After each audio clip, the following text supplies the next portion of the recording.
Esto es la Cátedra del Pop.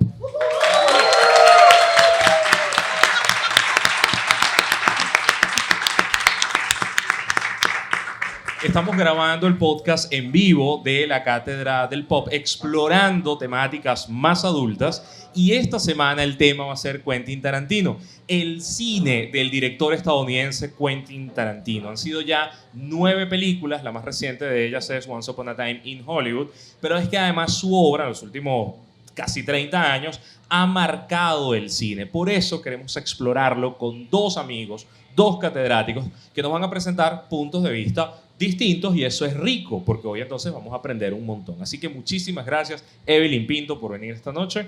No, gracias a ti por la invitación y gracias a todos por tomarse un poquito de su tiempo para acompañarnos. Y Carlos Caridad Montero, Muchísimas gracias por la invitación y de verdad gracias al público que nos acompaña hoy.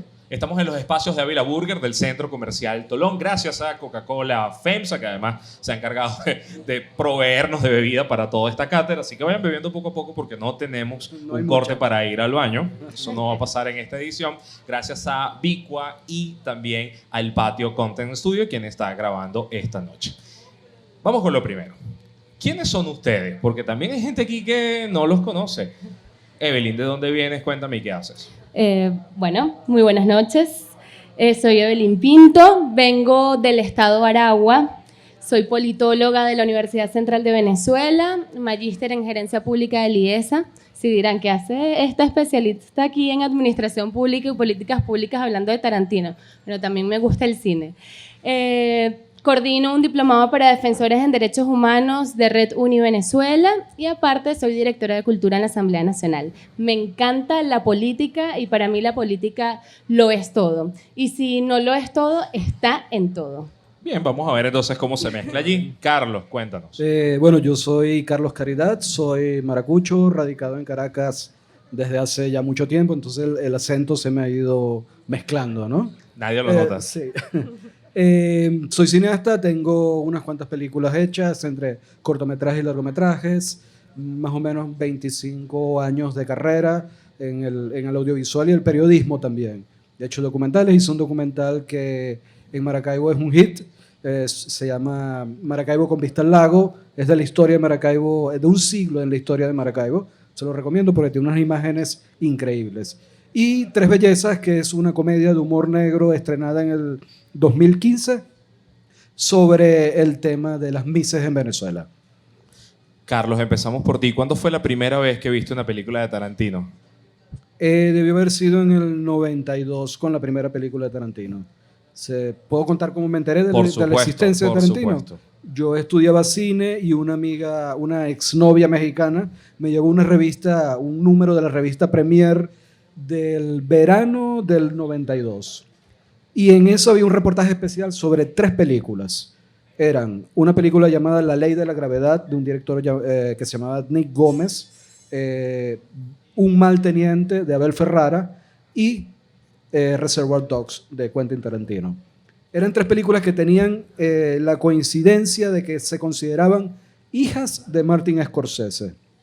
2 eran con Harvey Keitel, y la tercera era una historia muy parecida a la ópera prima de Scorsese, que era con Harvey Keitel. Y decían que esos 3 cineastas estaban llamados a cambiar el cine norteamericano.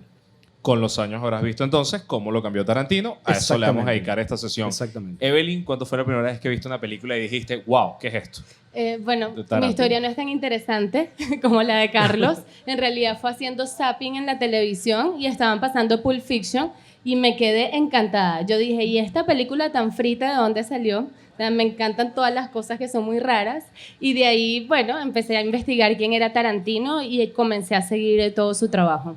Reservoir Dogs es la primera obra y estamos hablando de un director muy joven, sí, con recursos propios y conseguidos por allí, que además venía de tener una historia muy particular. No estudió cine, no. Vio cine, toneladas de cine, tanto que trabajó incluso en un videoclub rentando películas a cambio, sí, de poder ver todas las que quisiera, todas las que le diera la gana, además de poder ver en el cine montones de cosas porque es de Los Ángeles, haber vivido esa época en los 60, finales de los 60, que recrean Once Upon a Time in Hollywood. Así que tenemos un animal salvaje venido de ver muchas cosas y querer recrearlas a su manera.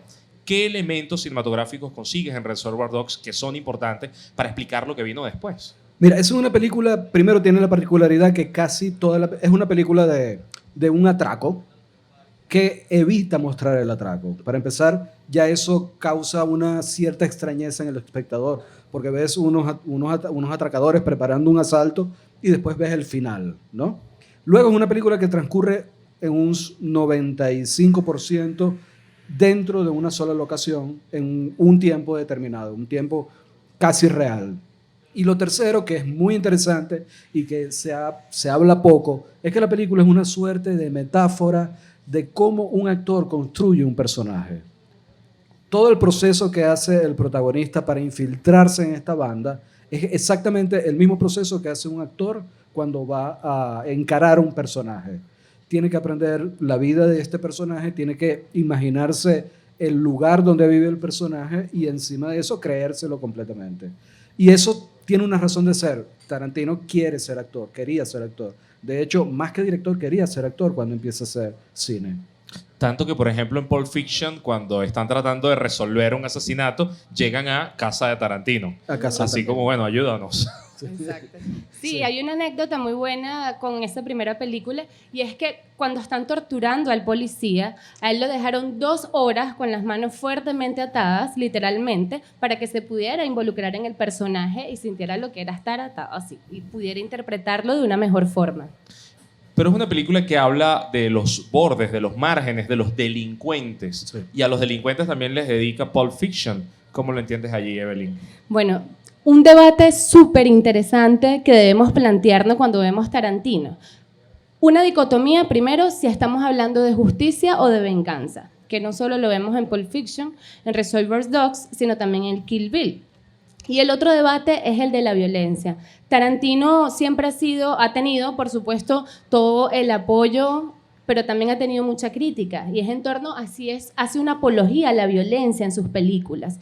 Esa apología a la violencia, él siempre, ha defendido de que en ningún momento está haciendo una apología a ella, sino que simplemente es ciencia ficción, que por algo él hace un realismo muy dramático y ven las cantidades de sangre, los pedazos de sesos cuando le vuelan la cabeza a alguien, pero es para que la gente sepa que está viendo ficción. Para él, la violencia vende, es un tema comercial y de cine, como lo ve, más allá de un tema moral. Sin embargo, podemos sacar unos análisis súper interesantes. Cuando hablamos del Leviatán, de Thomas Hobbes, por ejemplo, y nos vamos al estado de naturaleza humano, donde el ser humano busca primero, todos los seres humanos tenemos deseos y para lograr esas cosas que deseamos nos podemos pelear. Para Hobbes es válido la violencia en ese instinto de supervivencia del ser humano para lograr esas cosas que nosotros anhelamos. Y Hobbes precisamente no ve la violencia como algo moralmente bueno o no, es dependiendo del deseo de cada ser humano. Ahí hay un punto con la violencia que luego vamos a desarmar, porque llegamos a Bastardos sin Gloria, llegamos a Django, que también plantea el asunto de la venganza, pero quiero volver otra vez a Reservoir Dogs, porque tampoco fue una ópera prima inocente y que pasó bajo cuerda. Ganó festivales, Sí. y además ganó festivales en Europa. Sí. ¿Cómo ocurre eso, Carlos? Bueno, es una película y cuando se presenta por primera vez la película, públicamente se presenta en el Festival de Sundance, comienzos de 1992 en enero. Y es importante que se presente en ese festival porque las películas típicas de ese festival evaden la violencia completamente. Evaden la violencia, evaden el género, evaden las pistolas, los hombres armados. Y es una de las primeras películas que se presenta con esa temática en ese festival, que de alguna manera es bastante políticamente correcto. Es un cine independiente, pero políticamente correcto. Es el que le gusta a Robert Redford. Cuando se estrena esta película, hay un escandalazo dentro del Festival de Sundance. Todo el mundo queda completamente alucinando. Y el escándalo final fue que no le dieron el premio y Tarantino armó un berrinche, se fue y no volvió a presentarse nunca más en Sundance. Pero la película sí fue a Europa y en Europa, sobre todo en Francia, se convierte en una película de culto que pasaron durante mucho tiempo, prácticamente un año, todas las noches. Entonces, a partir de allí, Tarantino comienza a forjar la leyenda de la estrella del cine, de la nueva estrella del cine, antes en Francia que en Estados Unidos. Y por eso hay dos cosas importantes en su cine. La influencia de Godard, de Jean-Luc Godard como realizador, y luego la influencia de películas europeas que él empieza a introducir dentro del cine americano. Cuando hablas de esas referencias, ¿cómo hace la gente para identificarlas? Diría, ¿este señor vio estas películas y esto que está haciendo aquí se parece? ¿O es que hay cosas que son iguales, cuadros, escenas? ¿Cómo se recrea? Hay cosas que son iguales, pero también hay un poco de desconocimiento también del cómo se hace una película. A veces uno piensa, o a veces se dice, o veo que se dice, no, Tarantino se está copiando esta película u otra película. No, la verdad es que cuando uno hace una película, uno busca referencias de pintura, de escultura, de arquitectura, de otras películas, de revistas de la época, y tiende a recrear eso dentro de una imagen cinematográfica en movimiento. Pero sí, efectivamente, Tarantino tiene una serie de referencias, sobre todo de películas desconocidas, de referencias a películas malas, películas que nadie ha visto, que solamente ha visto él o que 5 personas vieron. Okay. Sí, en serio, completamente. Hay testimonios de que él pasa noches viendo películas terriblemente malas que solamente aguanta él. Y esas las copia y las asume en su cine. Entonces hay referencias que se te pierden. Uno puede decir, bueno, el mono de Uma Thurman es el mismo mono que usa Bruce Lee en El Año del Dragón. Es una referencia que puedes identificar. Sí. Pero en la última película hay un montón de referencias a capítulos de series de televisión perdidos que las puede identificar mi abuela, pero yo no. Claro, y que las puede volver a poner de moda. Pregunto Sí. sobre estas referencias cinematográficas porque también pareciera que hay en el mundo político. No porque Tarantino estudió política y luego mostró cosas, sino porque ha vivido cosas, ha vivido fenómenos. Y uno, por ejemplo, que muestra y ha dejado muy claro es matar nazis. Sí, es decir, correctamente. incendiarlos o tirotearlos. ¿Cómo vemos esto, Sí, Evelyn? bueno, y ahí es necesario plantearnos también una pregunta. Que alguien visto un uniforme nazi ya da derecho a que lo torturen. O sea, ahí entramos otra vez a este debate moral de la venganza, ¿no? Porque es muy fácil pasar la línea tan delgada de convertirte en lo que criticas en esa lucha de buscar la justicia, de que se implante la justicia.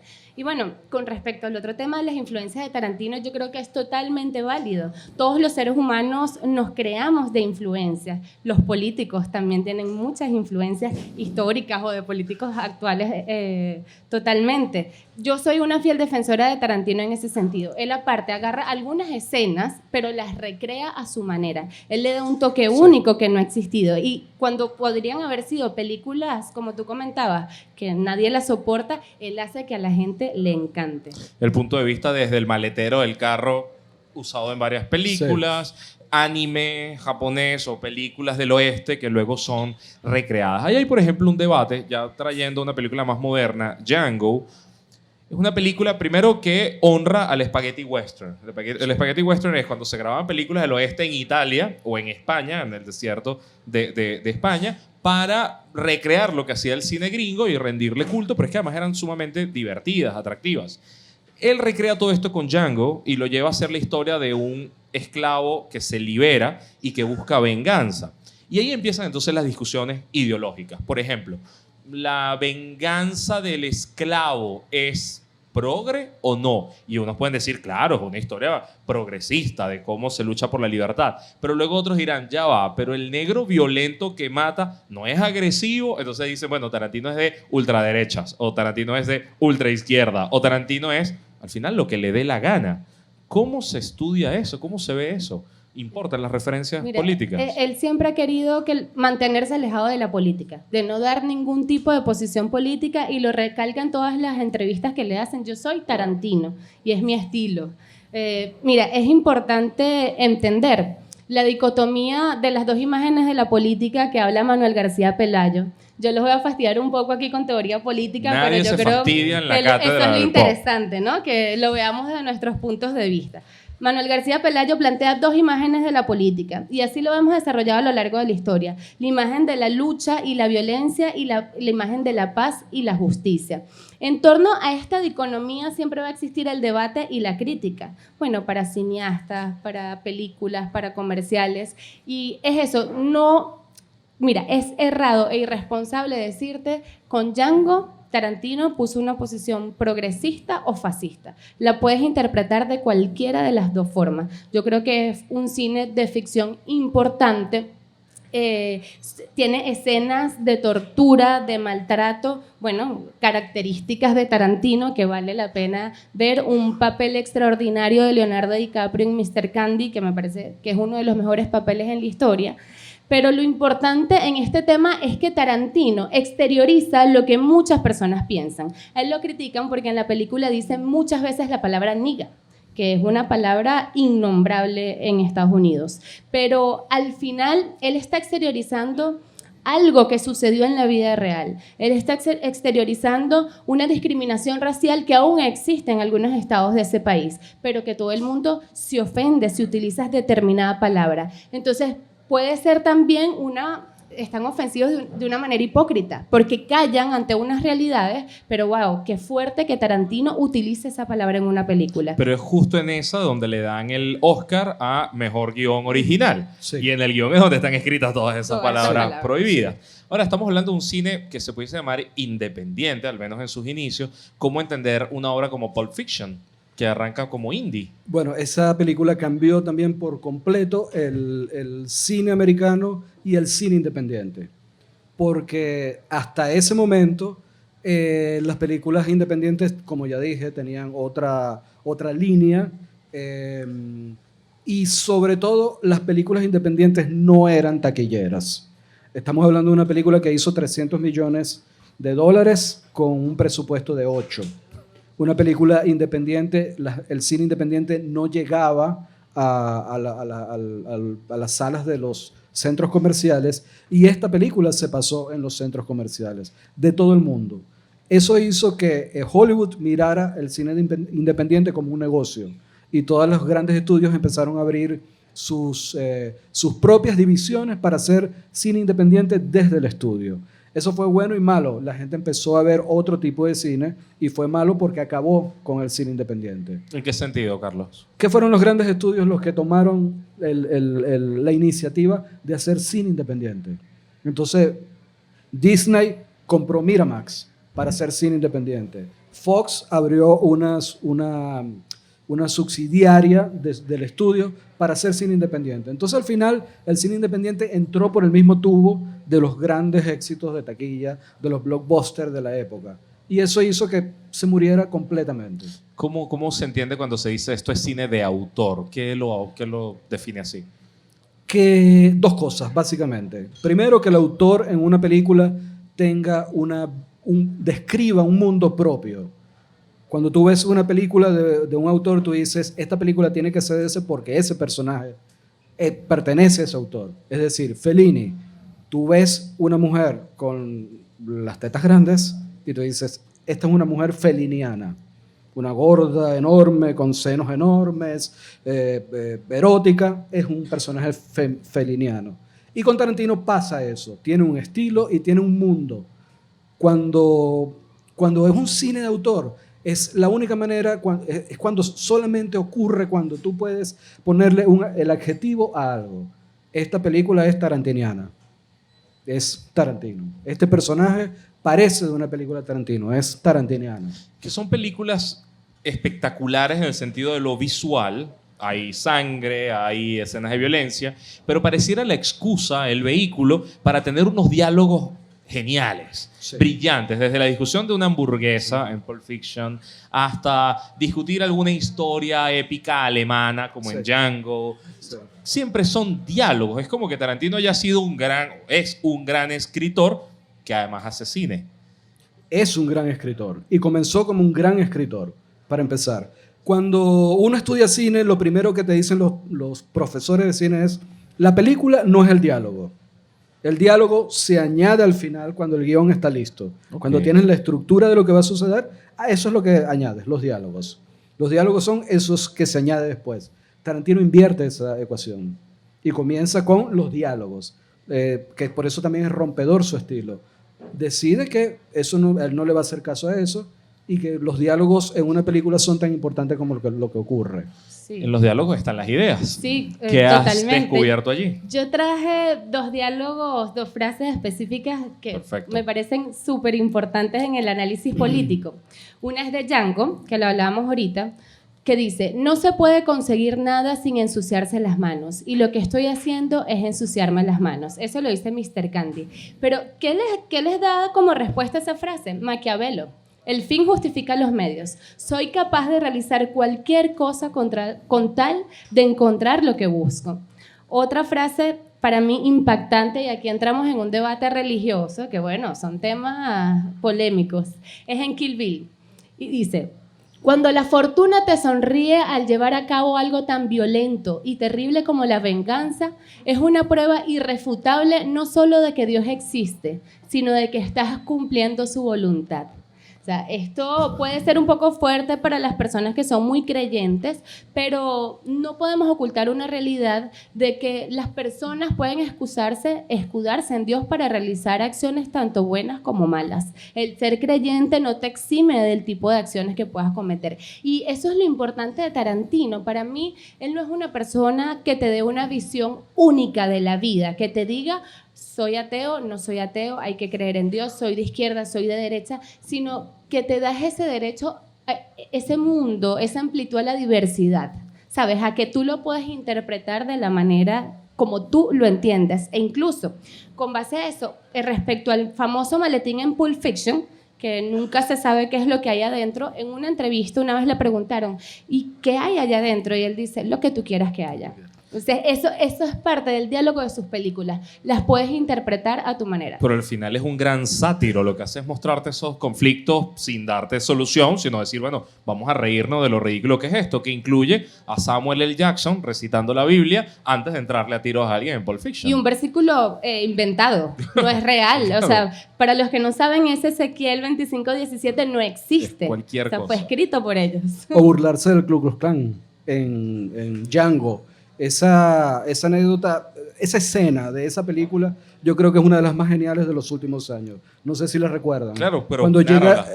cuando llega la pandilla del Ku Klux Klan que van a linchar a los 2 protagonistas y se ponen las capuchas y resulta que no ven nada porque los huecos están mal hechos y empiezan a discutir entre ellos de que cómo hacen ahora para linchar si no ven nadie. Entonces hay uno que dice: bueno, pero esos huecos los hizo mi esposa, y se ofende y se va, ¿no?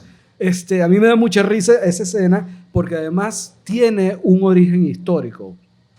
El nacimiento de una nación es una película que se usa mucho en las escuelas, que es el primer largometraje y uno de los de largometrajes más importantes de la historia del cine, pero resulta que es una película racista. Y de propaganda Y absoluta. de propaganda racista completamente, y los protagonistas son los del Ku Klux Klan.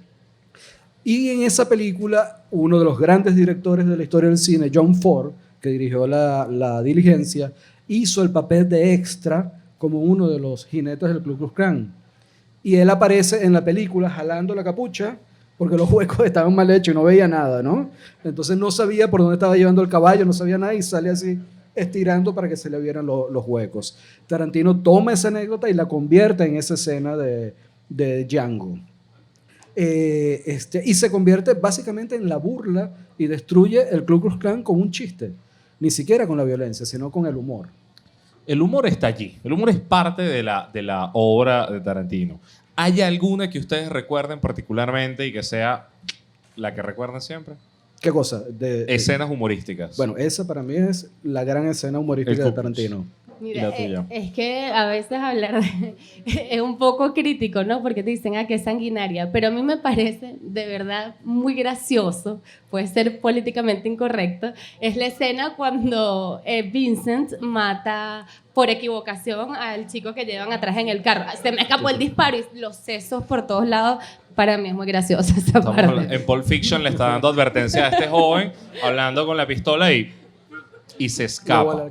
Les comparto mi favorita. Cuando están tratando de hablar italiano en Bastardo sin Gloria, buenísimo. frente a Christopher Walken, que además es un actor mágico, este hombre que habla alemán, inglés, italiano, francés, lo que le dé la gana, y entonces están tratando de hablar italiano, pero de una manera que no cuadra por ninguna parte hasta que él les habla directamente en italiano, a ver si los rompe, a ver si... Y es una cosa maravillosa. Y hay otra que anoto, es que a mí me marcó la vez que estuve en Alemania aprender a contar 1, 2, 3. Pero es que además yo lo había vivido, es decir, se cuenta así. Y cuando lo narran en la película, dicen, bueno, la diferencia entre los alemanes y los que no son alemanes es esta, y por eso te vamos a disparar. Y decía, ¿dónde lo vio este señor? Y ese dónde lo vio me lleva a una historia para hablar de Once Upon a Time in Hollywood, que la más reciente, la de este año, la que espero además que hayan visto, y si no, igual se las recomiendo, que es que Tarantino dice que en una película le llega el actor principal con muchas ganas de que él también contrate a su doble. Y él le dice, bueno, pero es que no hace falta el doble. Para este caso no hay cosas tan de acción, no vas a estar en riesgo. Dice, bueno, sí, pero le tengo que dar trabajo y tiene que venir hoy. Y se lo piden mucho. Y él lo vivió. Vivió directamente como un actor, tenía un doble que trabajaba para él y había que alimentarlo también.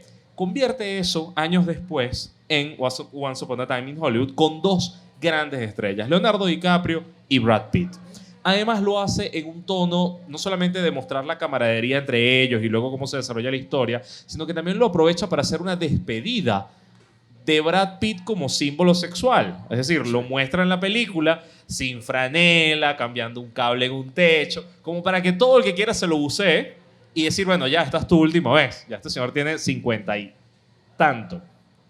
Pero de ahí vienen las historias de un cineasta están viviendo todo el tiempo en el mundo y las va atrapando y las convierte en película. Carlos, ¿cómo funciona ese proceso creativo? O sea, ¿cómo esa mente trabaja? Tú que trabajas desarmando el cine como crítico, como alguien que lo ve, ¿cómo funciona eso? En el caso de Tarantino él va juntando muchas cosas que va consiguiendo en el camino, y cuando tú te pones a ver la vida que tuvo en el momento que estaba escribiendo los guiones, lo empiezan a encontrar. Por ejemplo, toda la escena del comienzo de Pulp Fiction, donde hablan de McDonald's en Francia y de Ámsterdam, es porque Tarantino vivió, después de hacer el recorrido de festivales de Reservoir Dogs, se quedó en Ámsterdam y pasó por París, y escribiendo el guión de Bastardos sin Glorias. Perdón, no, de Pulp Fiction. Pulp Fiction, después de Reservoir Dogs. Y eso lo introduce. Lo que pasa es que hay una historia de Tarantino que poca gente conoce, y es que él, durante su estadía de trabajo en el videoclub, escribieron unos guiones, los empleados del videoclub. Escribieron unos guiones, y en esos guiones está toda la obra de Tarantino. Es un guión, dicen que es un guión como de 300 páginas, lleno de errores ortográficos, de faltas de puntuación. Él no estudió bachillerato, él no terminó el bachillerato, él salió de bachillerato directamente a trabajar en el videoclub. Y de ese guión es que él ha ido tomando las historias para luego convertirlas en sus películas. De hecho, Bastardos sin Glorias en inglés se llama Inglourious Basterds, que en español debería llamarse Bastardos sin Gloria, ¿no? Porque es un error ortográfico y a él le gustan los errores ortográficos en sus guiones. A él le corrigen los guiones y él vuelve a poner los errores.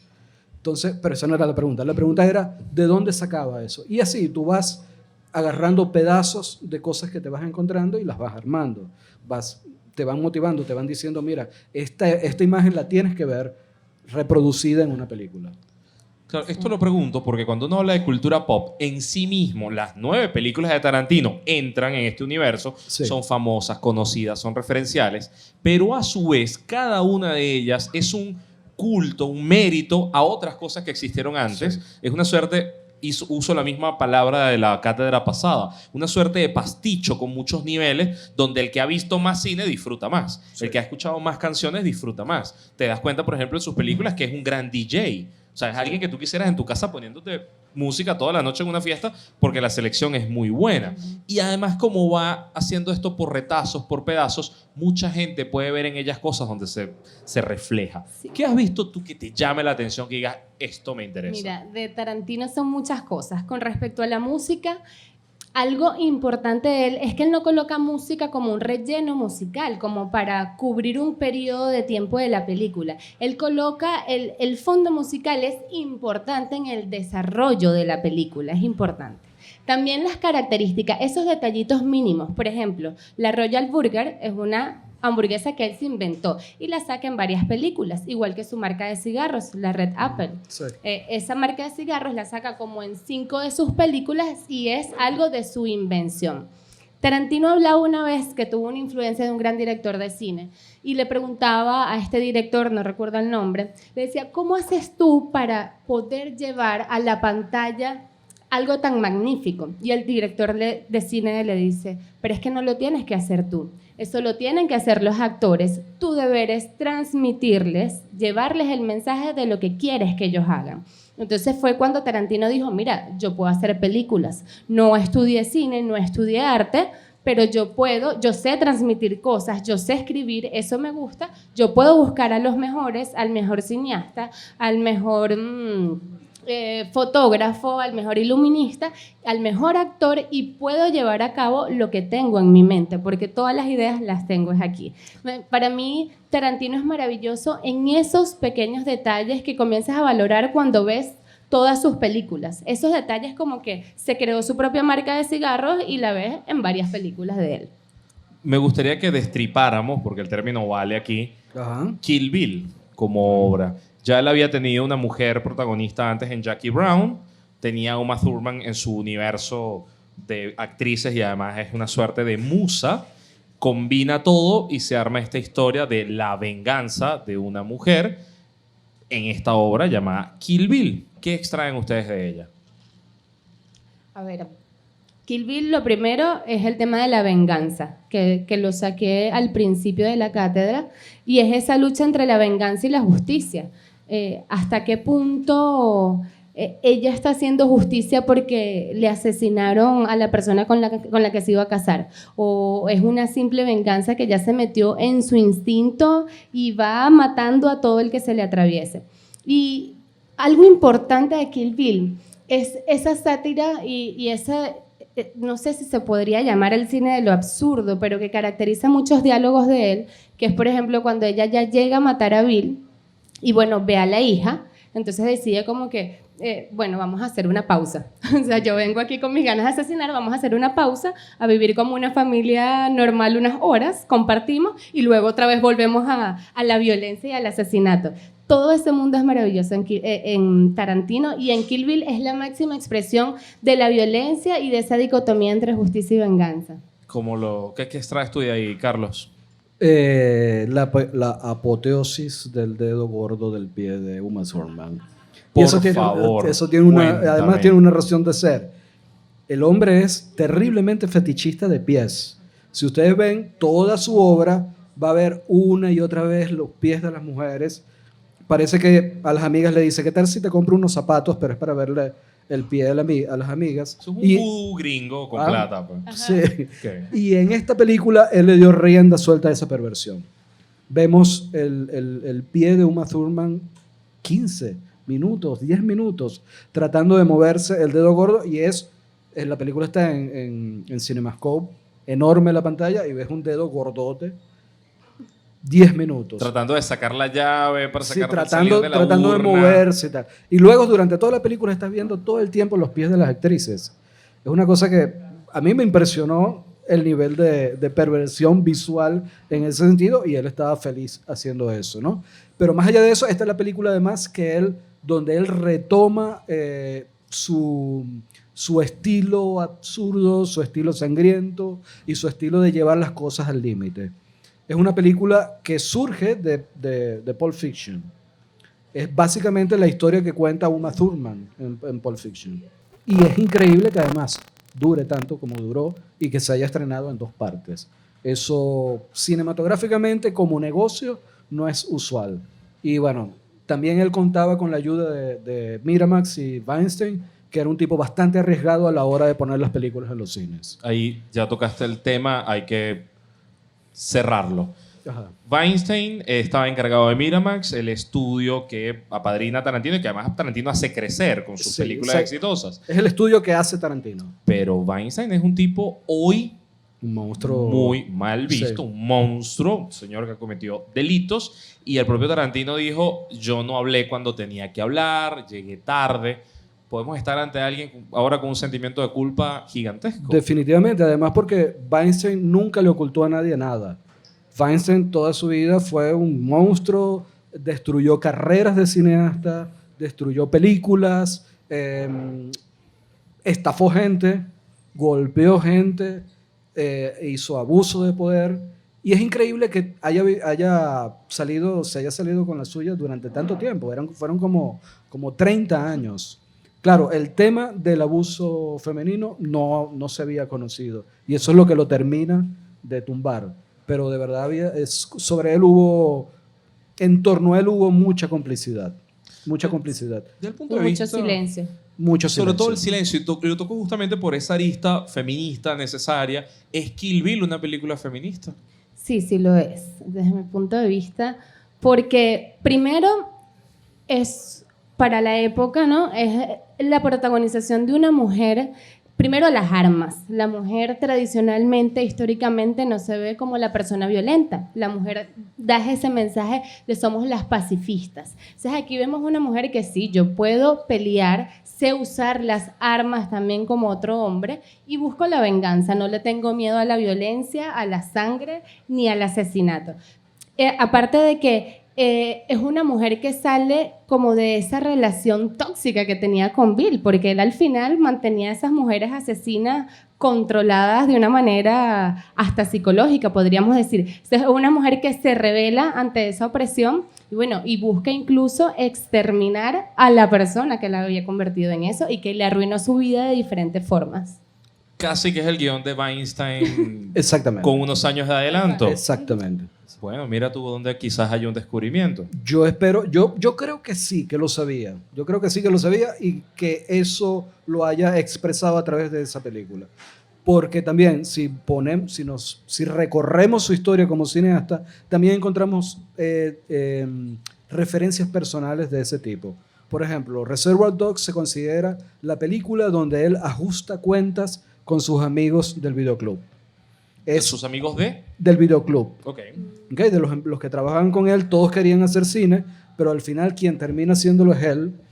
Y esa es una manera de alejarse, de traicionarlos.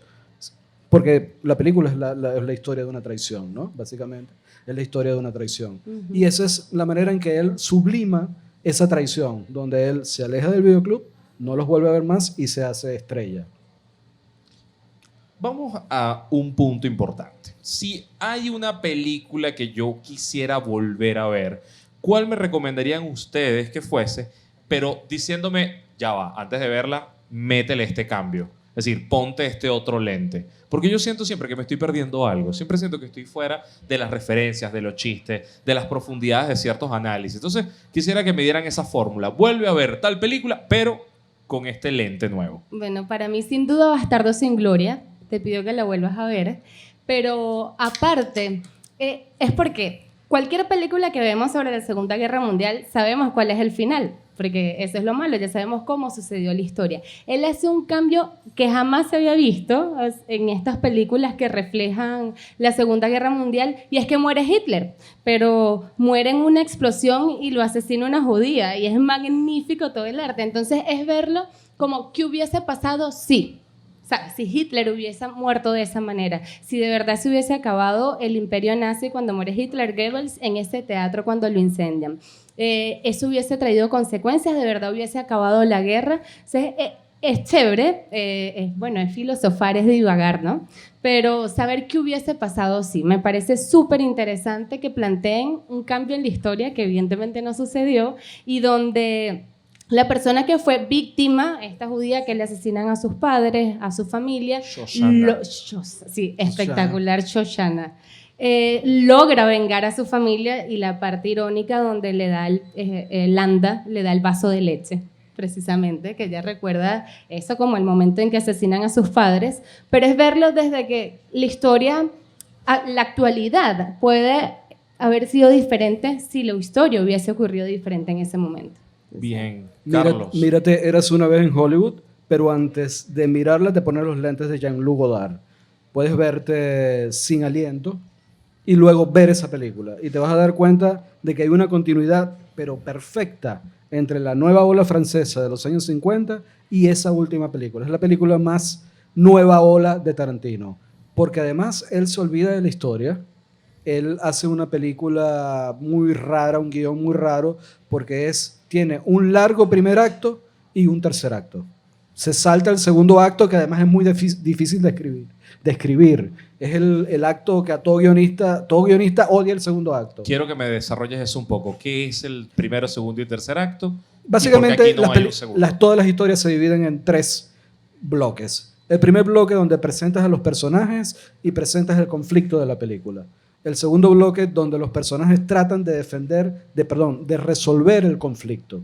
Ese segundo acto es el más largo y tiene que avanzar y es muy difícil escribirlo. Tienen que pasar muchas cosas y uno se le agota el coco. Y el tercer acto es cuando todo se resuelve. Escribir el primer acto y el tercero es muy fácil. Sale solo.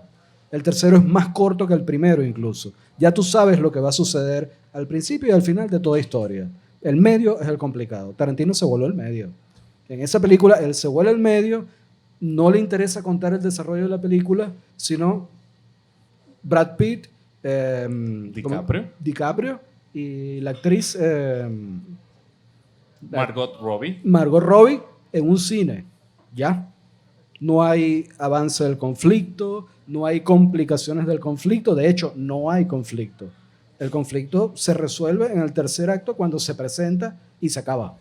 Es una estructura muy rara. Y es una estructura que solamente un cineasta que conozca la nueva ola francesa, la libertad que se tomaban los franceses a contar las historias, lo puede hacer. Tiene el valor de hacerlo. Antes de volver a Once Upon a Time in Hollywood y abrir la sesión de preguntas, yo les comparto algo que deben volver a ver con otro lente. A ver. Sección nueva en la Cátedra del Pop. Van a buscar las tiras de Mafalda y en todas las que aparezca la sopa, piensan que son los militares de la dictadura argentina. Y como no se podía hablar mal de los militares en la dictadura, el dibujo de Kino es una sopa. No soporto la sopa, no quiero más la sopa, estoy harta de la sopa.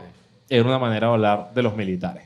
Con razón, su odio a la sopa. Acaba de cambiar Mafalda, Completamente, ¿no? completamente. Bien, Totalmente. volvemos a Once Upon a Time in Hollywood. Es una película que siento, primero que tienes que estar dispuesto como audiencia a que te cuenten un cuento.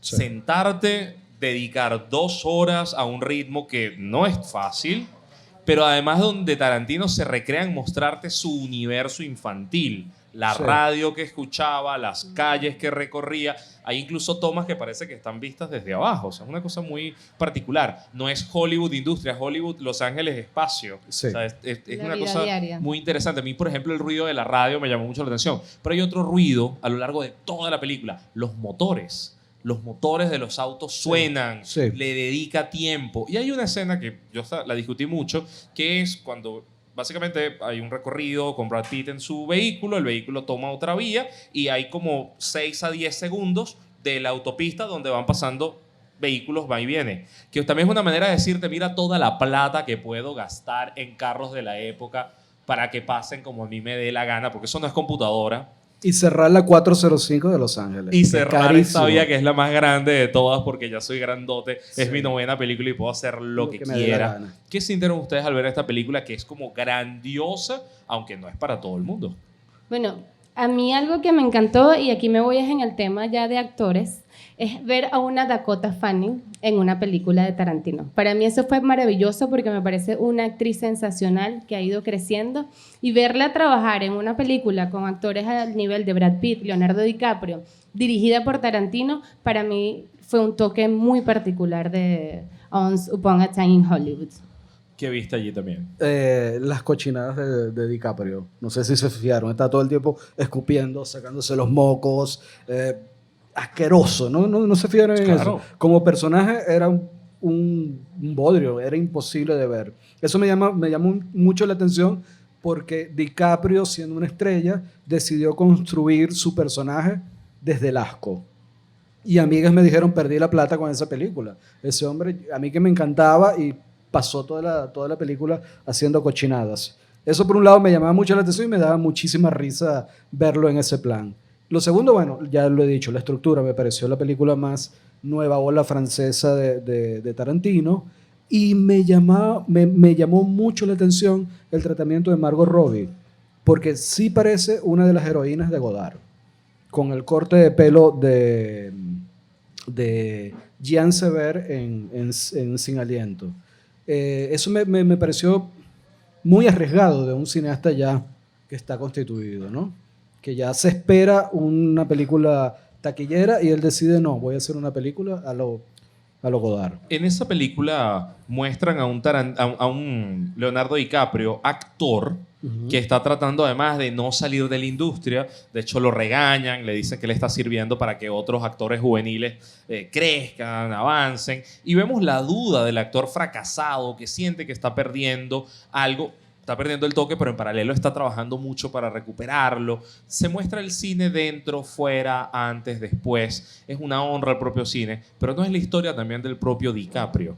No es un poco reírte de su circunstancia de alguien que está tratando de seguir siendo un gran actor. O es que básicamente es tan grande que se puede dar esas licencias. ¿Cómo lo ven? Yo sentí que era como un principio y fin de la obra de Tarantino en ese sentido. Porque prácticamente Tarantino comienza su carrera dándole oportunidad a actores que ya no estaban en la palestra. John Travolta, por ejemplo, en Pulp Fiction, sí, y lo volvió a lanzar. En este caso es como si destruyera la carrera de Brad Pitt y Leonardo DiCaprio. Como que quisiera lo contrario a lo que hizo en Pulp Fiction. Sí, totalmente válido, y aparte yo sí creo de que las carreras no acaban con la edad. Siempre existió esta lucha generacional y la vemos también en el quehacer político. Día a día existe esta pelea entre los jóvenes y la vieja escuela de políticos, pero mira, como se dice, en política no hay nadie muerto. O sea, no, hasta el último día. Pueden tener la edad que sea y todavía pueden aspirar, pueden ser tomadores de decisiones políticas. Y en la actuación creo igual, o sea, hay papeles para todas las edades, se necesita todo tipo de personajes. Yo creo que a la carrera de Brad Pitt y Leonardo todavía les queda mucho por delante. Sí, pero es como si quisieran despojarse de la estrella. Y desacralizarse. Desacralizar, exactamente. Sí, es decir, ahora puedes jugar conmigo, me puedes poner a escupir, me puedes poner a hacer un reparador de cable, ese tipo de juego. Sí. Bueno, vamos a abrir entonces una ronda de preguntas. Queridos amigos, lo que vamos a hacer es que quien quiera preguntar se me viene para acá, yo le paso el micrófono, se presenta y conversamos. Entonces, si hay alguien interesado... Acá. Buenas, ¿cómo están? Buenas noches. Soy Elías Martínez, amigo de Belín. Y bueno, aprovechando también, fanático de Tarantino, y aprovechando la situación y la oportunidad también para conocer un poco más. Ya mi pregunta más va en cuanto a la percepción que ustedes han tenido, por ejemplo, en Once Upon a Time, en Hollywood, del tema de la lucha de clases sociales, incluso cómo toman esa situación de lucha de clases, de riqueza, de la pobreza contra la riqueza. También, ¿cuál es la percepción que ustedes pudieron denotar, por ejemplo, en la última parte donde llegan los chicos, los hippies, y había esa situación de hippies, no quiero los hippies aquí, lejos los hippies de esta zona? Eso me gustaría saber la percepción y cómo eso se puede replicar en todas las películas o la mayor cantidad de películas de Tarantino, eso por un lado. Y la otra pregunta va más hacia el tema de cómo tú puedes crear, incluso lo han conversado acá, el tema de la imagen personal, partiendo desde de Royal Cheese y de todos los productos que ha generado Tarantino en sus películas. Cómo tú puedes escalar incluso, o qué otros artistas o qué otros guionistas han desarrollado una marca personal en cuanto a productos o en comparación a Tarantino. Esas serían las dos preguntas en específico, y muchas gracias por la oportunidad. Muchísimas gracias a ti. Empezamos entonces por acá. Clases sociales. ¿Sí? Clases sociales, sí. Bueno, yo creo que en esa expresión, en hacer público y evidente esa diferenciación, esa estigmatización de los grupos sociales, es lo que se ha visto a lo largo de toda la trayectoria de Tarantino. Él siempre hace evidente de que no todos somos iguales, de que existen discriminación, lo vemos también en cuanto a la discriminación racial. Lo veo como algo particular de Tarantino. Es una característica que es necesaria en sus películas, que ya es una marca de Tarantino, una marca de su cine. Es decir, hacer evidente lo que el que haya permanecido a lo largo de la historia a veces lo pasemos como normal. O sea, que ya se nos vaya olvidando que hay esas grandes diferencias sociales, raciales, ideológicas. Yo creo que es una marca Tarantino. Y en cuanto a marcas, él es particular en eso. Yo estoy tratando de recordar otro director que invente marcas y que además les dé una historia. Porque no solamente es que salieron una película, esas marcas continuaron desarrollando y ahora mismo no me viene a la cabeza. Alguien que hace de la marca o del uso de marcas un sello personal es Stephen King, por ejemplo, en el lado literario, ¿no? Pero en el cine yo creo que esto es uno de los casos particulares, no recuerdo otro. Y es muy interesante porque pudiendo ganar dinero posicionando marcas, prefiere inventarse la marca y olvidarse de lo demás. Sí, ahí yo diría que quizás hay una apuesta personal de el propio Tarantino hablando cuando te muestra a los hippies de esa manera. Es decir, no los reivindica, no los muestra como personas útiles, ni reivindica las luchas, ni los reclamos. Los muestra como despojos. Es decir, gente que está pidiendo plata, gente que tiene una vida extraña, que no está buscando nada, o sea, como vidas sin horizonte, que al final terminan en un grupo, digamos, radical, que es capaz de ir a matar. Es también una apuesta personal, una manera de decir, bueno, este es mi punto de vista sobre, claro, sobre muestra eso. realidades. Yo no sé, yo siento a Tarantino muy particular en el sentido de no marcar una posición, sino de mostrar. Así lo veo yo. Tú lo puedes interpretar a tu manera. Y la otra es que hay una suerte de tensión, es decir, tú esperas que ahí en esa cabaña pase algo y no pasa nada. Me refiero a la cabaña de Once Upon a Time in Hollywood, al final no pasa nada. Hay como ciertas tentaciones cuando la chica le dice, bueno, podemos hacer lo que tú quieras, y él dice, Brad Pitt dice, no. Que tú estás esperando que se desarrolle una trama y más bien la tentación es no. O sea, ese juego, ¿cómo lo ven ustedes? Porque al final es él riéndose de nosotros. Sí, exacto. Y con respecto a lo de los hippies, yo quería apuntar una cosa que también tiene que ver con Bastardos sin Gloria, que es que debido a lo políticamente correcto en el cine de Hollywood, que hay temas que son delicados, él también ha ido por lo seguro. Yo puedo quemar, descuartizar, matar a mordiscos de perro a un miembro de la familia Manson. ¿Sabes? Es una manera de darle la vuelta a esa censura que hay de alguna manera en Hollywood en ese sentido. O sea, cualquier otra persona se hubiera echado encima buena parte de la prensa. Claro. Pero bueno, es la familia Manson, puedo hacer con ellos lo que me dé la gana. Y ese juego que tú apuntabas de crear una expectativa y al final no resolverla, o que es un recurso que se usa mucho en cine y que se llama la inversión de expectativas. Te creo una expectativa y te mando por otro lado, o no te la resuelvo, ¿no? Eso es interesante porque también viene de la nueva ola francesa. Es también una apuesta arriesgada, crearte toda una secuencia donde en realidad no va a pasar nada.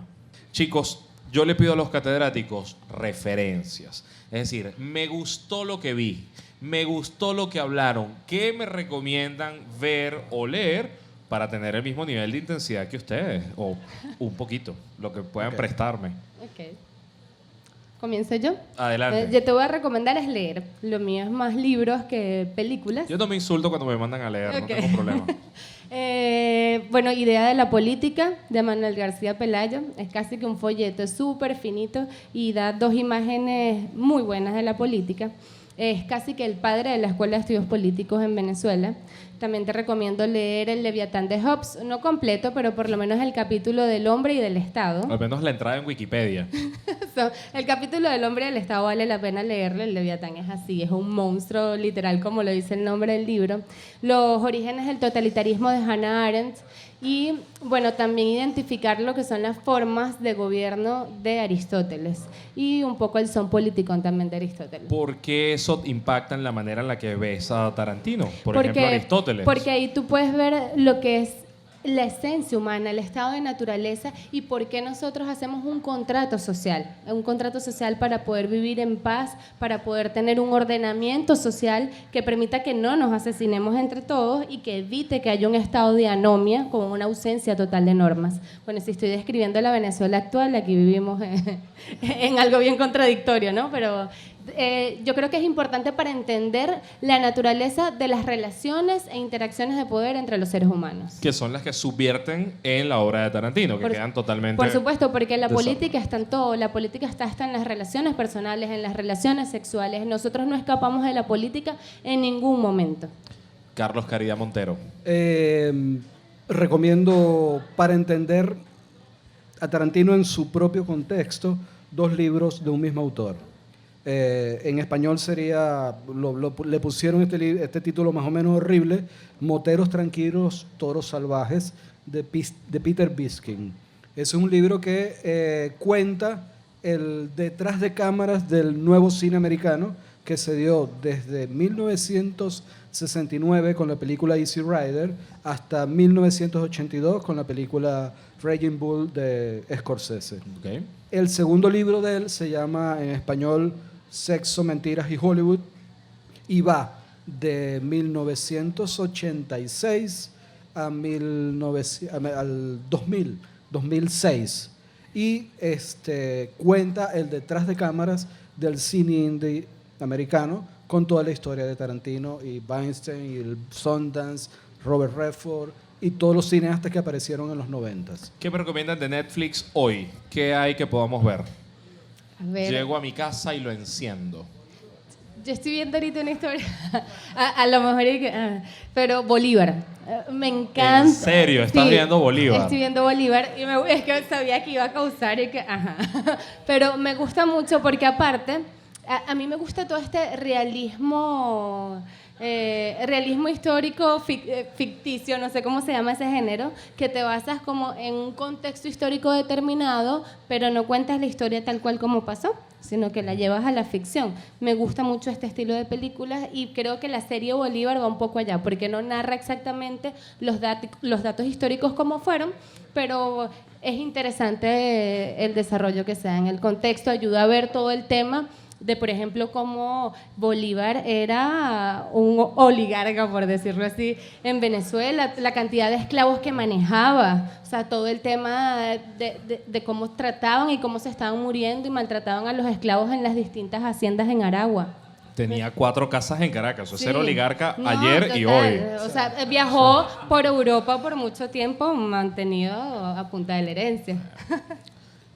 ¿Qué vemos? 5 que regresaron, ¿ya la vieron? 5, Que regresaron. ¿no? No. Es una serie documental sobre los 5 directores del Hollywood clásico de los años 30, 40 y 50 que se sumaron al ejército de los Estados Unidos y fueron a filmar la Segunda Guerra Mundial.